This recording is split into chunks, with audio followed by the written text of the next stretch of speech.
You know, getting your nuts out at a restaurant. I guess it's sort of like a East Bay attitude, you know, crush, kill, destroy, smash. You know, whatever the bill was, it was all worth it. It's all rock and roll. It's all being on tour. Their rough and tumble touring life did nothing to slow Metallica down. And in the spring of 1986, the band released its third album, Master of Puppets. It sold 1 million copies without the benefit of a radio single or music video. Metallica toured for 6 months with Ozzy Osbourne.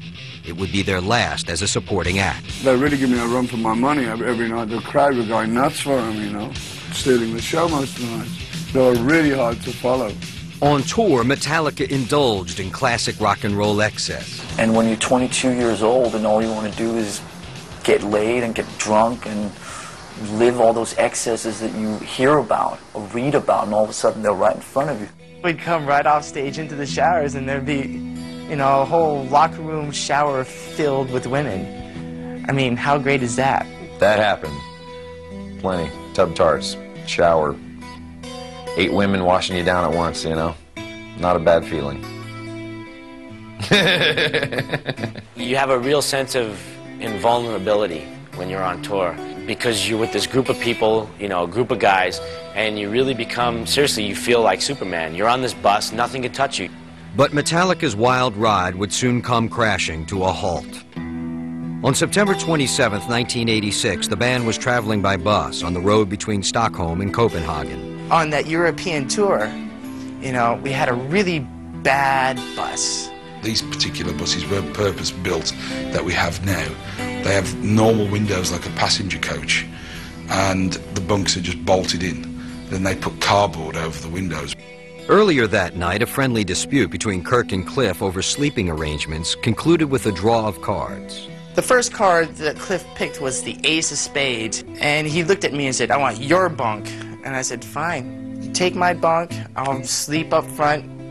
That's probably better anyway, you know." Later on that night, about 5 or 6 in the morning, I heard a skidding, I heard a vibration, and then this motion. I thought we were going off a cliff. He overcorrected to get back onto the road, and as he did, the back end came around this way, and it started chomp, chomp, chomp. It's the sound of screeching brakes and being flipped around like a piece of clothes in a dryer. Just got woke up, like hot coffee getting poured all over me, you know, from the coffee machine, and, you know, the bus was on its side. What happened? Is the bus gonna blow up? Well, I jumped out of the bus, took off, did the 100-yard dash in about 7 seconds flat. And we're standing out there in our underwear and, you know, 10 below. And I heard everyone screaming except for Cliff. And I thought, oh my God, something's wrong. Seeing the bus driver just, you know, freaking, frantic. And I turned around and I saw Cliff's legs sticking out from underneath the bus. I went to, you know, pull him out, wake him up or whatever. It's like, you know, he's not moving. And the driver walked over and started pulling on the blanket that was underneath the bus next to Cliff. And I said, "What are you doing?" I grabbed him and said, "Don't you take that away from him." Against all odds, the band hoped that somehow, some way, Cliff could be saved. A crane turned up, a big crane with a jib and all that, and they hooked up a chain around the bus, and they picked the bus up.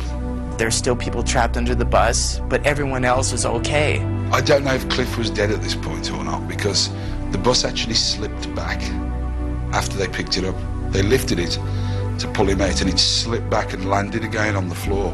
After that, you know, I was in such shock that everything else for the next 3 or 4 hours, I can't even remember. Kirk and James yelling at the driver. "What did you do? What did you do?" What happened? You know, what's going on? You know, is this guy drunk or la la la? Oh, we hit some black ice.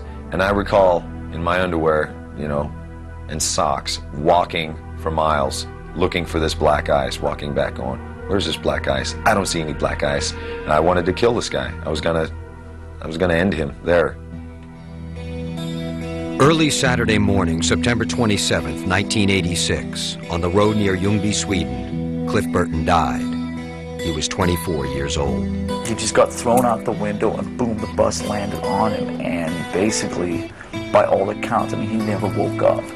You know, to this day, I just think You know, it could have been me, it couldn't have been me, but it's never left me to this day. You always feel protected on tour. Nothing bad can happen like this. It's not allowed. You know what I mean? This is rock and roll, man. Nobody dies. But they do, and it had happened, and it was hard to grasp that. Drinkers we were. We went back to the hotel and just drank, you know? I remember at 4 o'clock in the morning, I could hear James down on the street, drunk, screaming, Cliff, Cliff, where are you? And when I heard that, I just broke into tears, you know? Within hours, news of Cliff's death reached Metallica's fans in America. One such fan was Flotsam and Jetsam bassist Jason Newsted.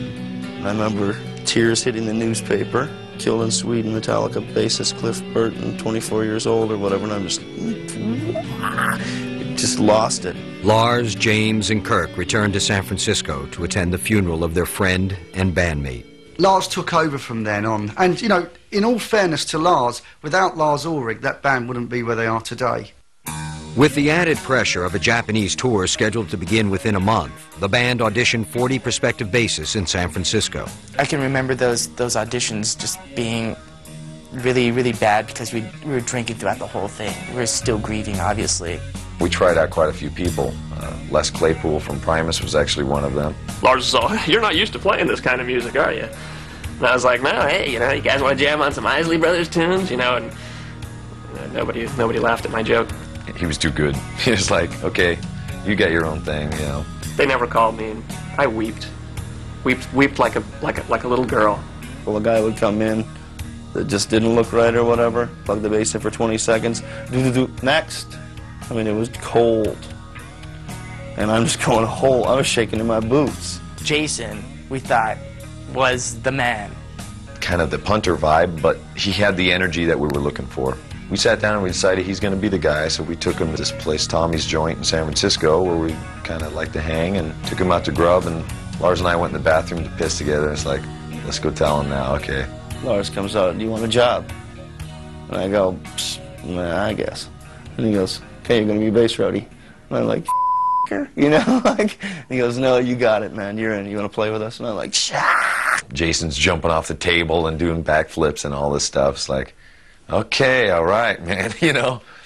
But soon after that was the hazing. We gave him a pretty tough time because we didn't want him to think that he just like waltzed into a perfect situation, you know. And then when a period of calm hits, that's when the reality starts setting in. And then all of a sudden all hell breaks loose. And then the emotions start coming out. You know, I hate to say this, but Jason became the scapegoat for you know, the tragic loss that we had just experienced with Cliff. With the specter of Cliff Burton's death hanging over the band, they embarked for Japan in the fall of 1986. But for Metallica and their new bass player, the transition was a hard one. We were all trying to see his boiling point, you know, or how much he can take, you know. We told everyone he was gay. We'd go out to the hotel bar and like buy drinks for everyone and charge it to Jason's room. And then we went to sushi that night. Jace, that green stuff, it's mint sauce. Put some of that, you'll love it. Wasabi. But he kept walking into every single landmine and every single trap we set for him. And that just made it more and more fun. Part of loving him means that